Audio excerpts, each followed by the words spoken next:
The hunt is on for the Florida Panthers. Shoots and scores!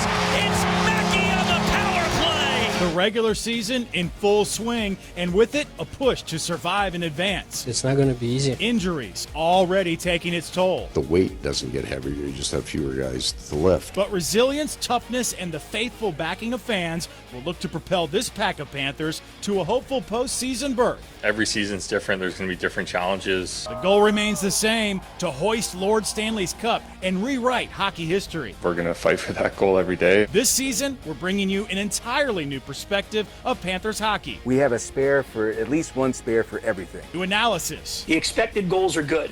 They've got to finish. New stories. We are the only NHL dance team that dances on the ice. All with a brand new look and new flair from the Cats. To the Florida fans, I would say enjoy the process. This is Panthers 360. He is your big dog in the ring.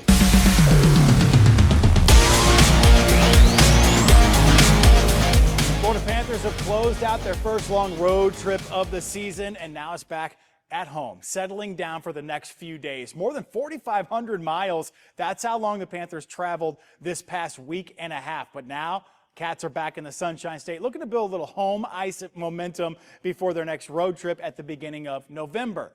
We have an incredibly packed show for you here on Panthers 360. Let's run through what's on tap right now. As I mentioned, a long road trip. First month of the season here. Who else but the voice of the Florida Panthers could describe how things went down with his own eyes? We'll be joined by the legendary Steve Goldstein. And they are a unique group of dancers for sure, hyping up the crowd at Amerant Bank Arena. What if I told you the way they perform is unlike any other in the National Hockey League? And building skills and relationships on the ice with the help of the pros. Meet the young girls, maybe future superstars, getting their chance to skate and play with the once Ivy League captain. As we start here, though, a clearer picture now of the list of injuries the Panthers are dealing with this early in the season. Last week, we learned defenseman Dmitry Kulikov underwent successful surgery to repair a labrum tear, expected to be out 5 months with an upper body injury. Kulikov was injured in Florida's second game of the season following a collision with a Flyers forward on their second period shift. The 34-year-old defenseman's time on the shelf only adding, of course, to a growing list of injuries. In a clip provided by the Florida Panthers, head coach Paul Maurice touched on that next man up mentality. It's the same concept. You don't replace these guys that we have out of the lineup, but the weight doesn't get heavier. You just have fewer guys to lift, right? So everybody shares it. We have full expectation of Ufus playing the game that he's capable of playing. He doesn't get any room not to. But that's a positive for us. We think we're putting a guy in who's very capable. As I mentioned, Kulikov expected to be out at least 5 months. Placed on injured reserve, he's joining the captain, Alexander Barkov, who had surgery, of course, to repair his ACL and MCL, expected to be sidelined for the regular season at least. We could see star forward Matthew Tkachuk sometime at the turn of the new year. He's continuing to recover from that torn abductor. Tomas Nosek on the shelf with a knee injury. General Manager Bill Zito called a, quote, long-term injury. Florida Panthers, we are not the only team by far bitten by the injury bug to start the season. Matthew's brother, Brady Tkachuk, underwent surgery on his right thumb, expected to be out 6 to 8 weeks for the Ottawa Senators. He is the captain for that team.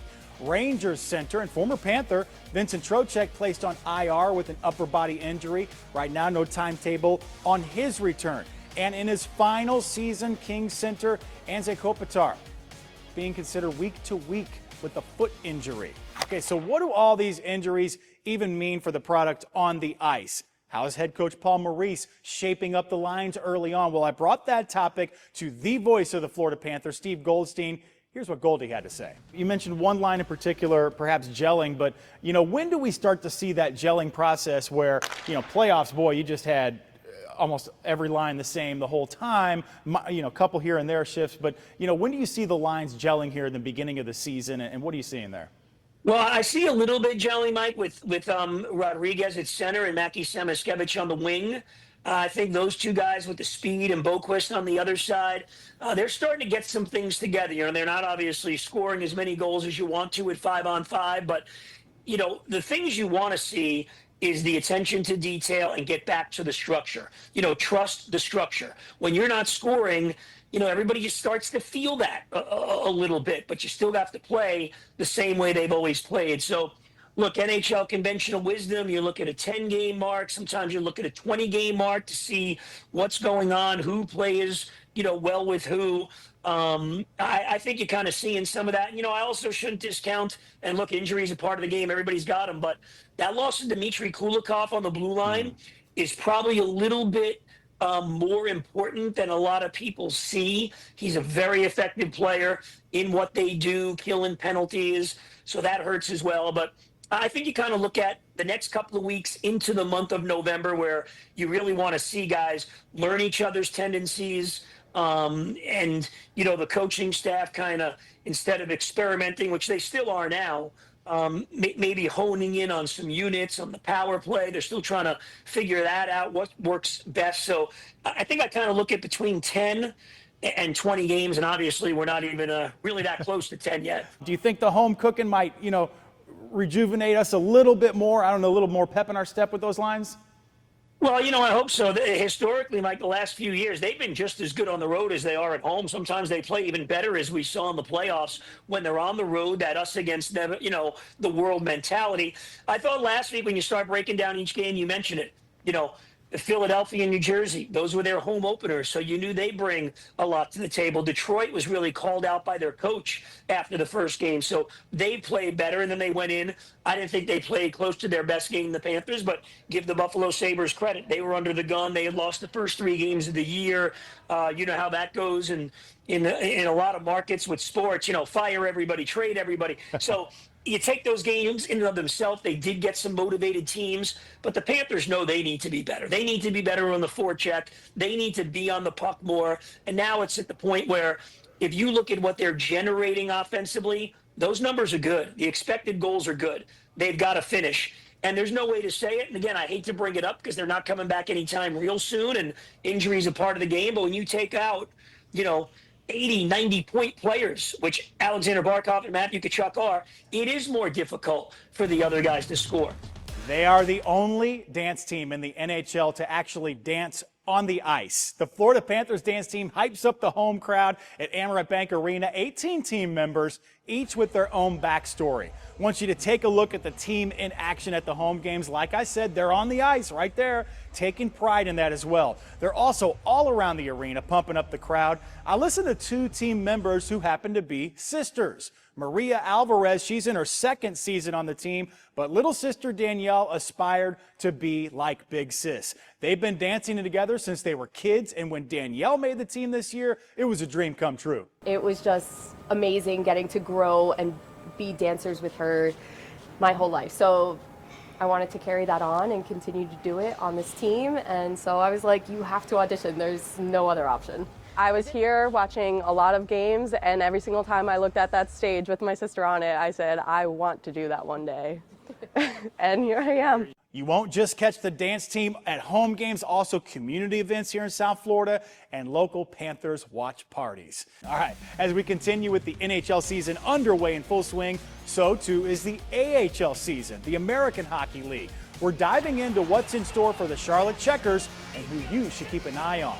Plus, a tradition like no other, honoring heroes among us. The Florida Panthers honoring a World War II veteran with roots right here in South Florida. It's all coming up. You're watching Panthers 360.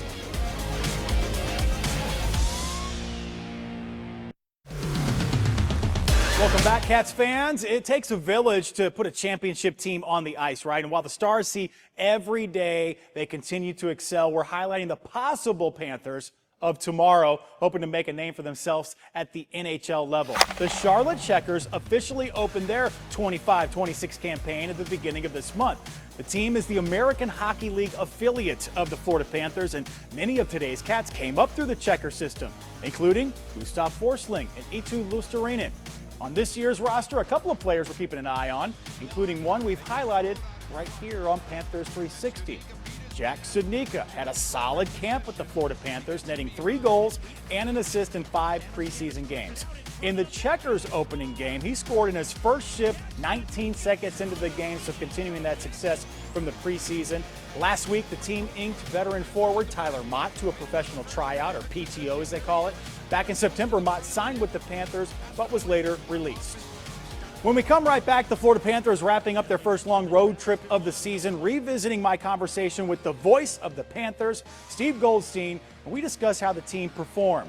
Plus, a long road trip ourselves all the way to Russia. You probably know where I'm going with this, highlighting the hometown of not one, but two netminders for the Cats. This is Panthers 360.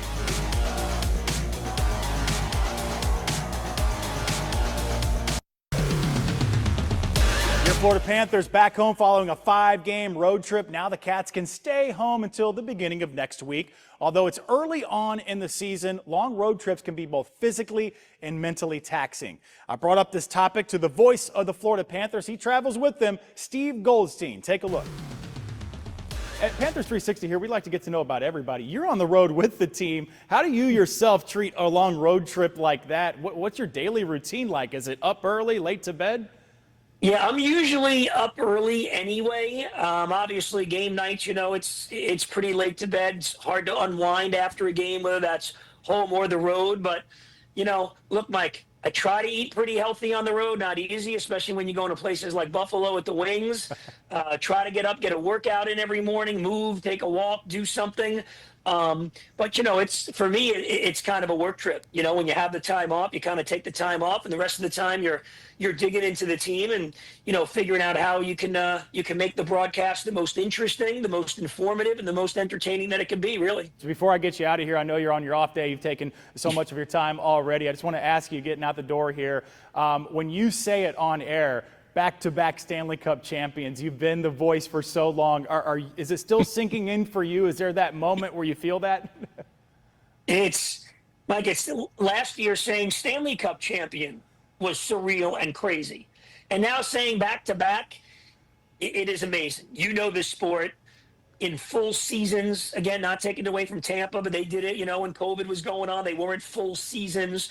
Doing what they've done the last 2 years, especially when in the moment of truth, they went up against the best player in the world in Connor McDavid and basically shut him down for 2 years in a row.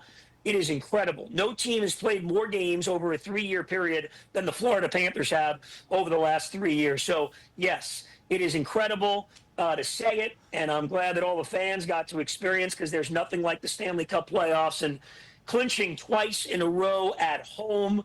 It really is unheard of. But now you know what the goal is, Mike. You got to get 3, baby. We got to get 3. Got to get to that 3. We'll get to that 10-game mark, 20-game mark, like you said. Thank you so much for your insight. You see so much of the team.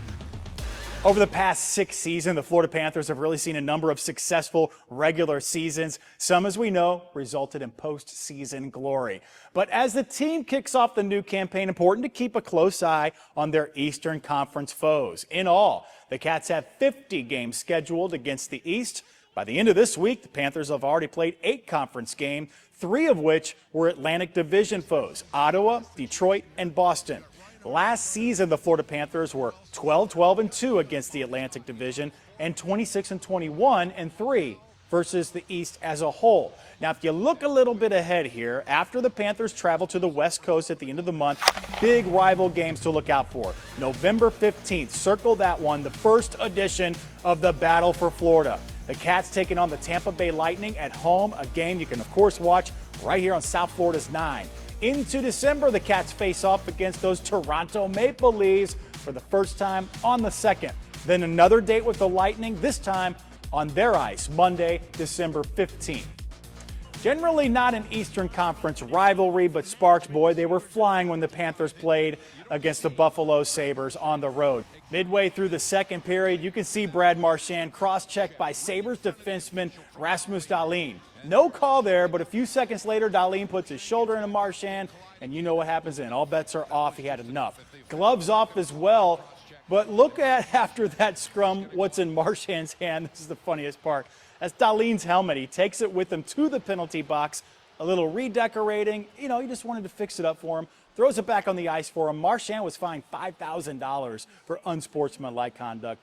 No suspension, though. The list of Panthers' career milestones, though, adding a new name this week. This is exciting. Against the Detroit Red Wings, center Anton Lundell skated in his 300th career game. You think about that, how young he is. Lundell made his debut with the Cats just back in 2021, a season which he played 65 games, recorded 44 points. Fast forward to 25, now in his 5th year. He's only 24, beginning to rack up some career numbers. In the 4-1 loss last Wednesday, Brad Marchand scored the Cats' lone goal, but on that play, Lundy tallied his 100th career assist. Prior to the puck drop that day in a clip provided by the Florida Panthers, he touched on how special it is reaching that 300-game mark. It sounds pretty crazy to me, to be honest. You couldn't really believe that you are still playing here. First off, it's so hard to make it, and to be able to stay here and even get the opportunity to play in NHL has been dream kind of true, and just living my dream. This one's for the girls. This past week, the Baptist Health Iceplex was the site of Girls Hockey Weekend. Check this out. The Florida Panthers providing us with this footage. The team partnered with IIHF Girls Hockey Week and hosted a Girls Try Hockey for Free clinic. Girls ages 4 through 9 got the chance to skate on the same ice as the pros, even learning from a professional herself. Elle Hartcha of the New York Sirens.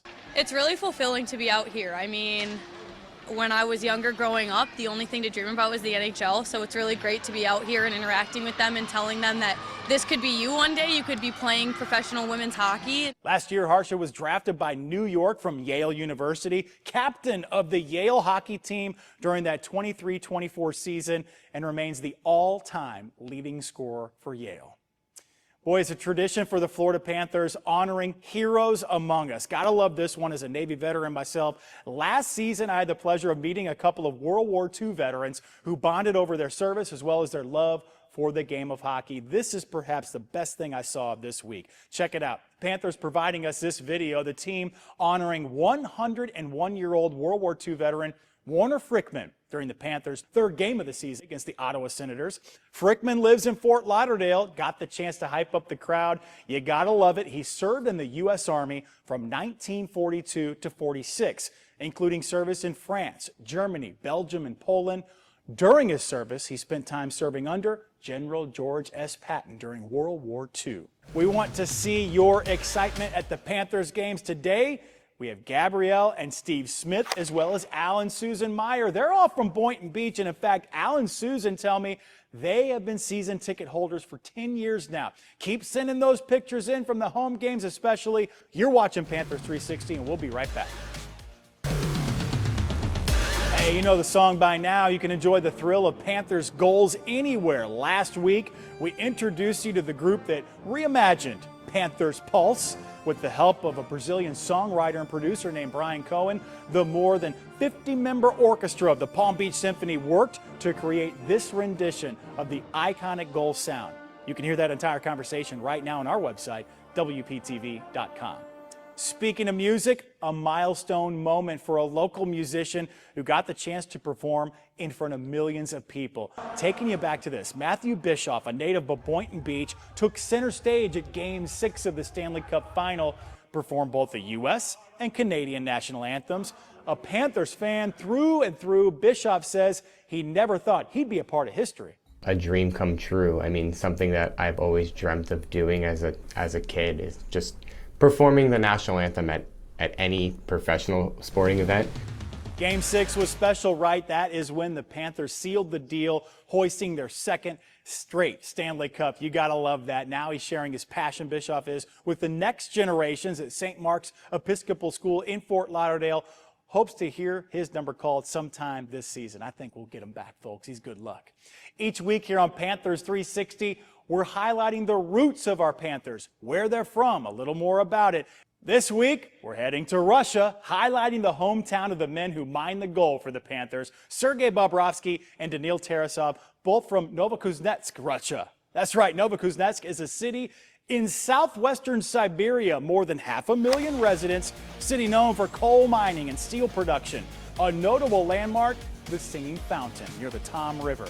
At a young age, Tarasov moved to Ufa, Russia, and it was there he had his first memory of Bob. In fact, take a listen from when Tarasov talks about the moment during training camp in a clip provided by the Florida Panthers. When Bob played in junior league and they came to city where I'm most of the time grown up in Ufa, and they played the playoffs games there. It was semifinal, and wow, oh my God, he played like outstanding this series.